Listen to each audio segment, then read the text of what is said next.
50 kilo അതൊക്കെ ശ്രദ്ധിക്കണം. അത് ശ്രദ്ധിച്ചാൽ മതി. സമ്മർസൽ പമ്പ് എങ്ങനെ തിരഞ്ഞെടുക്കുക എന്നുള്ളതാണ്. അതായത് നമ്മുടെ മത്സ്യങ്ങളെ ഒരു ടാങ്ക്, നമ്മുടെ സിസ്റ്റം എന്ന് പറയുന്നത് മത്സ്യങ്ങൾ ഒരു ടാങ്കിൽ വളർത്തുകയാണ്.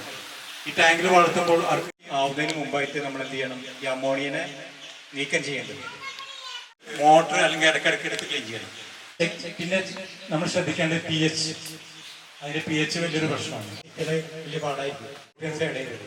മൈക്രോ ന്യൂട്രിയൻസ് അവർ അഡീഷണൽ ആയിട്ട് കൊടുക്കുകയും ചെയ്യാം പച്ചക്കറികൾക്ക്. നമ്മുടെ ഈ സിസ്റ്റത്തിൽ അതിൻ്റെ ആവശ്യമില്ല. കാരണം നമ്മുടെ ഈ വേസ്റ്റ് ഉണ്ടല്ലോ, സോളിഡ് വേസ്റ്റ്, അത് ഈ ഈ ഗ്രോബഡിന്റെ താഴത്താണ് അടിഞ്ഞു വരുന്നത്. അവിടെ ഹൈഡ്രോടോപ്പിക് സെൻട്രൽ ബാക്ടീരിയകളുടെ പ്രവർത്തനം കൂടി നടക്കുന്നുണ്ട്. അത് നടക്കുമ്പോൾ ഈ കാൽസ്യം അങ്ങനെയുള്ള പമ്പുകൾ, ഫിൽറ്റർ പമ്പ് നടക്കും. അതൊന്ന് വാങ്ങിച്ചിട്ട് ഇതേപോലെ ഒരു ഓസ് കണക്ട് ചെയ്തിട്ട് കൊടുക്കാം. കാണണ്ട, ഇതിൽ പച്ചക്കറി ഉണ്ടാക്കാം, ഇതിൽ മത്സ്യങ്ങൾ, അലങ്കാര മത്സ്യങ്ങൾ വളർത്താം, ഗോൾഡ് ഫിഷൊക്കെ വളർത്താം. നമ്മളെ മത്സ്യങ്ങൾക്ക് കൊടുക്കാം, കോഴികൾക്ക് കൊടുക്കാം.